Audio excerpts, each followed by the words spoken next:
14 वर्षों तक क्यों सोती रही लक्ष्मण जी की पत्नी उर्मिला? आइए इस वीडियो के माध्यम से जानते हैं। रामायण में एक ऐसा भी पात्र है जो शायद सबसे अधिक रोचक रहा था। वह था लक्ष्मण की पत्नी और माता सीता की छोटी बहन उर्मिला का।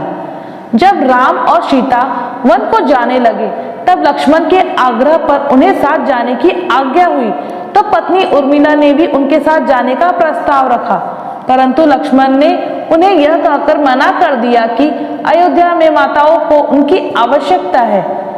उर्मिला एक पतिव्रता नारी थी, परंतु इतनी कम उम्र में उनके कंधों पर इतना बड़ा दायित्व डालकर लक्ष्मण तो अपने बड़े भाई श्री राम के साथ चले गए। लक्ष्मण जी को तो अपने पूज्य भाई का साथ मिल गया, परंतु उर्मिला के नसीब में लक्ष्मण का साथ नहीं लिखा था। सबसे विकट समय और इस स्थिति में उर्मिला आंसू ना बहा सकी, क्योंकि उनके पति लक्ष्मण ने उनसे एक और वचन लिया था कि वह कभी आंसू ना बहाएगी। इसमें भी लक्ष्मण का स्वार्थ निहित था, क्योंकि अगर वो अपने दुख में डूबी रहेगी तो माताओं का ख्याल कैसे रख पाएगी।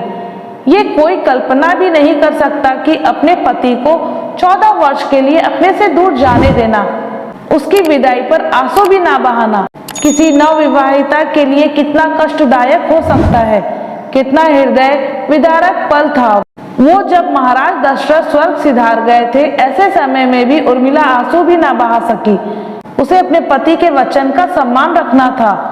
जब राम के साथ सीता और लक्ष्मण वन को चले गए तब राजा जनक ने अपने पुत्री को वहां से ले जाना चाहा, ताकि माँ और सखियों के साथ में उर्मिला का पति वियोग का दुख कम हो सके, परंतु उर्मिला ने मिथिला जाने से भी इनकार कर दिया। उन्होंने कहा कि अब ससुराल के लोगों के साथ रहना और उनके दुखों में साथ रहना, उनका साथ ना छोड़ना, यही उनका धर्म है और उन्होंने अपने धर्म का पालन करने को ही प्राथमिकता दी। हम सब इस बात को जानते हैं कि अपने वनवास के दौरान श्री राम और माता सीता की सेवा करने के लिए लक्ष्मण 14 वर्षों तक नहीं सोए थे। उनके स्थान पर उनकी पत्नी उर्मिला 14 वर्ष तक दिन रात सोती रही। इसका कारण था मेघनाद को मिला वरदान। रावण के पुत्र मेघनाद को यह वरदान प्राप्त था कि जो व्यक्ति 14 वर्षों तक ना सोया हो केवल वही उसे हरा सकता है। यही कारण था निंद्रा देवी के वरदान स्वरूप लक्ष्मण ने निंद्रा को त्याग दिया था। इसलिए लक्ष्मण मेघनाद को मोक्ष दिलवाने में कामयाब हुए थे।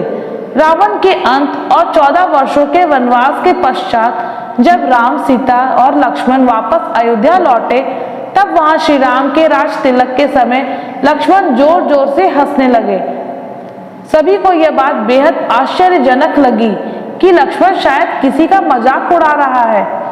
जब लक्ष्मण से इस हंसी का कारण पूछा तो उन्होंने जवाब दिया कि सारी उम्र उन्होंने श्री राम के राज तिलक की घड़ी का इंतजार किया है, परंतु आज जब ये घड़ी आई है तो उन्हें निंद्रा देवी को दिया गया वचन पूरा करना होगा, जो उन्होंने वनवास काल के दौरान 14 वर्षों के लिए उन्हें दिया था।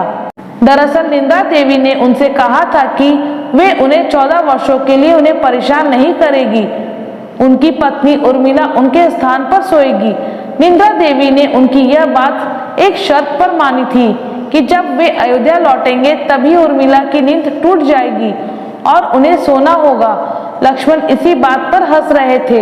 वे सोच रहे थे कि अब जब वो अयोध्या वापस आ गए हैं तो उन्हें सोना होगा, इस कारण वे श्री राम का राज तिलक नहीं देख पाएंगे। लक्ष्मण की विजय का मुख्य कारण उर्मिला थी। मेघनाद के वध के बाद उनका शव श्री राम जी के खेमे में था। तब मेघनाद की पत्नी सुलोचना उसे लेने आई। तब पति का छिन्न शेष को देखते ही सुलोचना का हृदय अत्यधिक द्रवित हो गया। उसकी आंखें बड़े जोरों से बरसने लगी। रोते रोते उसने पास खड़े लक्ष्मण की ओर देखा और कहा, सुमित्रा नंदन, तुम भूलकर भी गर्व मत करना कि मेघनाद का वध मैंने किया है। मेघनाद को धाराशाही करने की शक्ति विश्व में किसी के पास नहीं थी।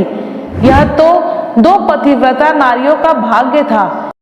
एक प्रश्न सबके मन में होगा, यदि निंद्रा देवी के प्रभाव में आकर उर्मिला 14 वर्षों तक सोती रही तो उन्होंने अपने परिजनों की सेवा करने का लक्ष्मण को किया गया वादा कैसे पूरा किया? इसका उल्लेख भी शास्त्रों में मिलता है वह यह है कि सीता माता ने उर्मिला को एक वरदान दिया था। उस वरदान के प्रभाव के कारण ही उर्मिला एक साथ 3 काम कर सकती थी।